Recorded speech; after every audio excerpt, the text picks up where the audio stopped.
Okay, hello everyone. So today I will teach how to derive the equations of kinematics, the kinematic equations. So let's start with the first equations. Let's have the velocity time graph, which is where we will start with always, okay? Velocity time graph. And the first thing I want to ask is, what is the equation of a line of any line that is graphed? What's the equation of a line? Well, we know that the equation of a line, based on your math, is y equals mx plus b. Okay? But in this graph over here of the velocity time graph, which is y equals mx plus b? Well, first let's start with y. Y would be the y value of this point over here, the end point of your graph. And that one, as you could clearly see, is final velocity. Equals m is actually your slope. But recall, what is the slope of a velocity time graph? It is your acceleration, x. So if the y value was v final, what's your x value in this point? Well, we just have to project it downwards and we get t, or time. And finally b. B is your y-intercept. Okay? So the y-intercept would be this point over here, where it intersects the y-axis, or it intercepts the y-axis. Okay? The y-intercept, in this case, is clearly vi. So rearranging this, we get the familiar form of your first equation. Okay? So that's your first equation. Now let's go on to the second equation. We have here, as I mentioned, the plot of a velocity time graph. One other question that I could ask would be, what is the area under the curve of a velocity time graph? So this time we'll deal with area under the curve. Well, to get the area under the curve, I have some shapes here that will probably help us. So we can divide this, as we mentioned in our classes, into two shapes: the rectangle and the triangle. Okay? Now, first, let's go over the rectangle. How do you get the area of a rectangle? So the rectangle has an area of base times height. Okay? Base times height. What's the base of this rectangle? This one is clearly the time. Okay?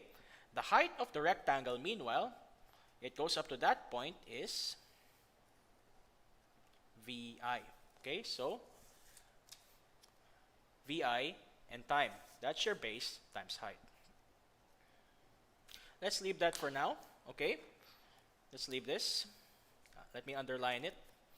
But let's go into the triangle this time. Okay, let's work on the triangle. This time, your base would be still the same. This bit over here is going to be your time. But your height, it's not VF, because VF would be this entire thing. Okay, VF is the entire y-axis from 0 to VF.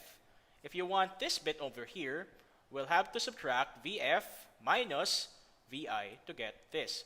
So you subtract this thing by this thing to get this. Okay, so this is VF minus VI.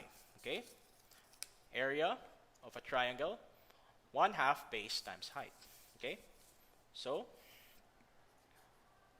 1/2 base times height is equal to 1/2 times your base times VF minus VI. But let's go back to the first equation for just a split second. VF is equal to VI plus AT. We can actually rearrange this a little bit to get something that looks like VF minus VI is equal to A times T. So now you have something that can go into this place. It can substitute directly for that. So let's try it. If I were to substitute VF minus VI into the equation, I would get 1/2 times T times AT. I I just simply put that in there. Okay, so simplifying this further, we have 1/2 AD squared. Okay, so now we have VIT. We have 1/2 AT squared. Now let's recall. If we want to get the total area, that's going to be the rectangle plus the triangle, okay? Because this is just one bit, this is another bit. We need the entire thing. We need to add it up to get the entire area, okay? And if you recall, what is the area under the curve of a velocity time graph?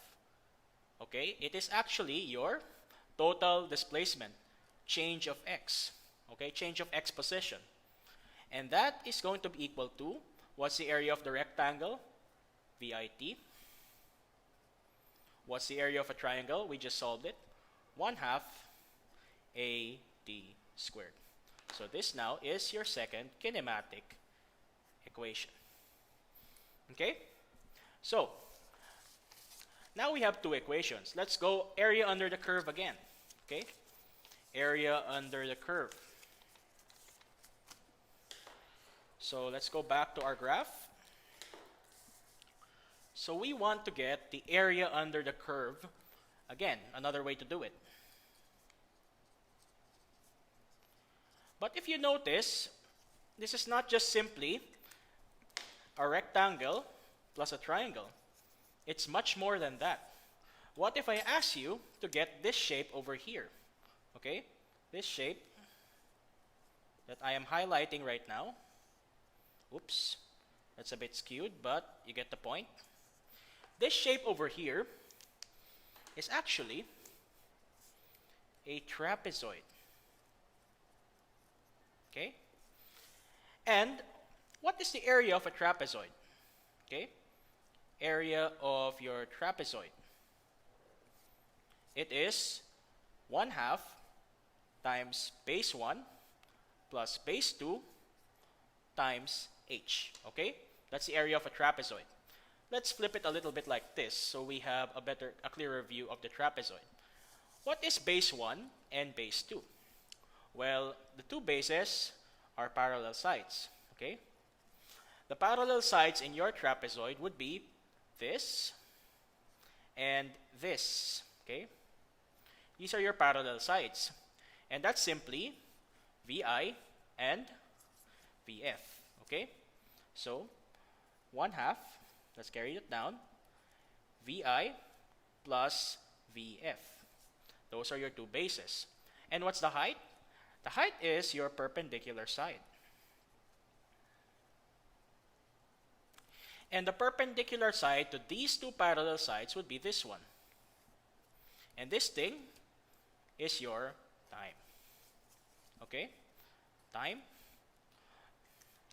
So if we were to rearrange this again, we would get the area under the curve, which again is your total displacement.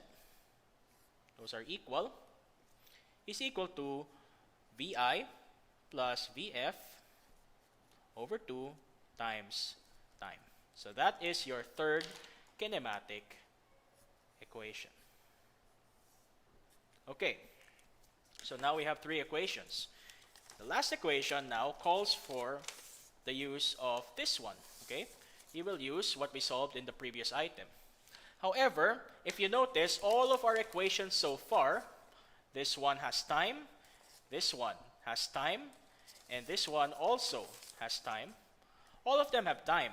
But what if you're given a problem that does not have time? We need to find another way to get time. Okay? And the most convenient way to do it would be to use the first equation right here. Let me just fold the paper slightly so we get a good view of it. Okay? So, we can use this equation over here and play around with it a little bit to get a different form of it. Okay, let me just select a good color. So, we can play around with it to get time. VF minus VI over A is equal to time. And if you notice, this is actually your average acceleration. You just swap the A and the T.